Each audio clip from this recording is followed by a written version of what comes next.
क्रिस्त में प्रिय विश्वासियों, आज हम बड़े हर्ष के साथ हमारे भारत के प्रेरित संत तामस का पर्व मना रहे हैं। इस पावन पर्व की सभी प्रकार की शुभकामनाएं आप सबों को बड़े दिल से मैं दे रहा हूं। हम भारतवासियों के लिए यह पर्व विश्वास का आधार है, क्योंकि ईश्वरीय आस्था में प्राचीन काल से प्रतिष्ठित भारत देश में क्रिस्त विश्वास को उजागर करना इतना आसान कार्य नहीं है। लेकिन संत तामस ने अपने व्यक्तिगत क्रिस्त अनुभव के माध्यम से यह कार्य बड़ी तन्मयता से हासिल किया है। अपने जिद से पुनरुत्थित प्रभु का दर्शन करने के बाद तामस से निकली आहट मेरे प्रभु मेरे ईश्वर समस्त कलीसिया के लिए विश्वास की परिपूर्णता का मिसाल है।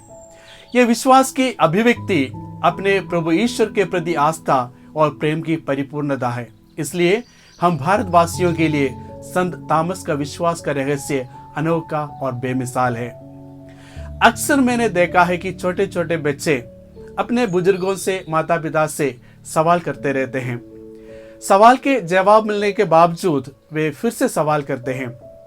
माता पिता और बुजुर्ग लोग बड़ी सहिष्णुता और संवेदना के साथ अपने बच्चों का सवालों का जवाब देते हैं। ठीक इसी प्रकार जिद करने वाला संत तामस के समक्ष प्रभु ईसा मसीह बड़े हृदय से संवेदना के साथ सहिष्णुता के साथ उनके विश्वास को मजबूत बनाने के लिए एक बार फिर उसके समक्ष प्रकट होता है और अपने छाती पर अपने घावों पर हाथ लगाकर अपना विश्वास मजबूत करने का आदेश देता है। तत्पश्चात प्रेरित तामस अपने हृदय से निकली आहट से कहते हैं, मेरे प्रभु मेरे ईश्वर। यह विश्वास की एक स्थायी धारणा संत तामस के हृदय में प्रभु ईसा मसीह के द्वारा उत्पन्न किया गया है।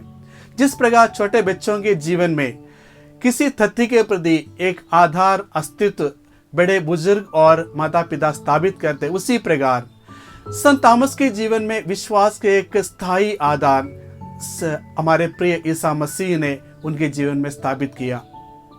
संत यूहन्ना द्वारा घोषित सुसमाचार के अनुसार संत तामस का व्यक्तित्व में कुछ अनोखा प्रभाव है जो अन्य शिष्यों से उन्हें अलग कर देता है। शायद इसलिए वो प्रभु के प्रथम दर्शन से वंचित रह गए। बुनियादी तौर पर तामस एक दिलेर और साहस व्यक्ति था। इसकी पुष्टि संत यूहन्ना के सुसमाचार के अध्याय 11-16 वाक्य में हमें मिलते हैं। जब सारे शिष्य प्रभु के साथ बेथानिया जाने के लिए डर रहे थे, तब तामस ने अपने सही शिष्यों से कहा, हम भी चले और उनके साथ मर जाए। अर्थात संत तामस अपने प्रभु ईसा मसीह के जीवन के हर घटना के साथ सहभागी होना चाहते थे। एक अन्य अवसर पर संत यूहन्ना के अनुसार सुसमाचार अध्याय 14 में हम पढ़ते हैं, जब प्रभु ईसा मसीह पिता के पास जाने के रास्ते के बारे में अपने शिष्यों को समझाते समय सारे शिष्य चकित रह गए। वे उनके मन में बहुत सारे सवाल आ गए हैं। लेकिन संत तामस दिलेर के साथ प्रभु से पूछा, हम नहीं जानते आप कहाँ जा रहे हैं। लेकिन प्रभु ने तब संत तामस से कहा कि मार्ग सत्य और जीवन मैं हूं। प्यारे दोस्तों, उसी समय से संत तामस प्रभु ईसा मसीह को अपना मार्ग बनाया, प्रभु ईसा मसीह का अपना स्थायी सत्य बनाया और प्रभु ईसा मसीह को अपना जीवन का लक्ष्य और जीवन स्थापित किया। क्रिस्त में प्रिय मित्रों, अक्सर प्रेरित तामस को एक संदेह करने वाले व्यक्ति के रूप में हमारे सामने प्रस्तुत करते हैं। प्रभु का कथन इसका प्रमाण देता है, तामस अविश्वासी नहीं बल्कि विश्वासी बनो। प्रेरित तामस अपने विश्वास जीवन को मजबूत बनाने के लिए प्रभु से हमेशा सीधा संपर्क साधना चाहते थे। वो किसी के कहने पर नहीं बल्कि वास्तविक प्रभु स्पर्श से अपना जीवन धन्य बनाया। संत तामस का दृढ़ संकल्प हमेशा सफलता में परिणत होता है, क्योंकि प्रभु ईसा तामस के आत्मविश्वास एवं निष्कलंक हृदय से मोहब्बत किया और उनकी इच्छाओं को पूर्ति करते थे। प्रभु ईसा भक्तों की हृदय की अभिलाषाओं को भांपते थे। इसलिए जब कानानी स्त्री मन ही मन दृढ़ संकल्प किया, यदि मैं प्रभु ईसा मसीह के कपड़े पर छूऊं मैं सुस्त हो जाऊंगी। उसी प्रकार प्रभु ने उनसे कहा, तुम्हारा विश्वास ने तुम्हें चंगाई प्रदान किया है।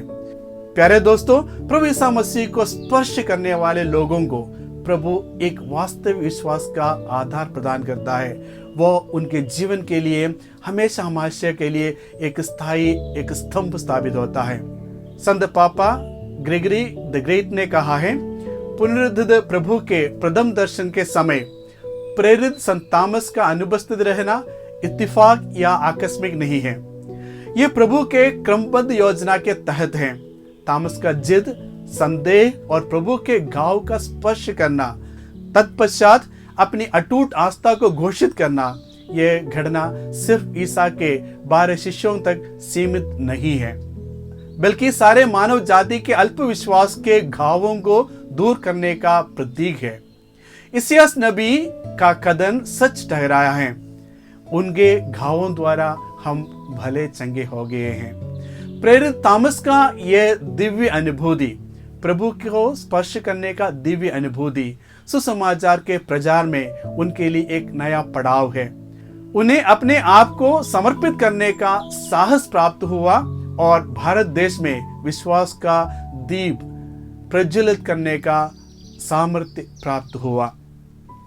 प्रभु अपने प्रिय भक्तों को दिव्य दर्शन इसलिए प्रदान करते हैं कि वे उनके महान योजनाओं में मनुष्य को, भक्तों को सहभागी बनाए।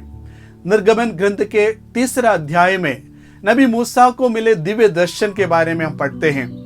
कमजोर एवं डरे हुए मूसा को प्रभु गुलामी से पीड़ित इस्राएली जनता के रक्षक के रूप में नियुक्त करता है। उन्हें दिए गए झाड़ी का दर्शन और प्रभु के सानिध्य और सामर्थ्य से सशक्त मूसा मिस्र देश और मरुभूमि के सारी चुनौतियों को पार कर प्रभु की जनता को कानान देश की ओर अग्रसर करता है। संत थॉमस ने भी प्रभु के सानिध्य और सामर्थ्य से परिपूर्ण होकर सारी चुनौतियों को पार कर भारत देश में सच्चा ईश्वरीय विश्वास का बीज बोता है। अल्पविश्वासी थॉमस दूर देश के एक विशाल जनता के बीच क्रिस्त विश्वास का पैगंबर बन जाते हैं। संत याकूब के ग्रंथ में हम पढ़ते हैं, प्रवृत्ति के बिना विश्वास अधूरा है। प्रिय मित्रों, हम भी संत थॉमस के समान प्रभु दर्शन के लिए जिद्दी बने और हमें प्राप्त विश्वास के अनुरूप आचरण करना सीखें।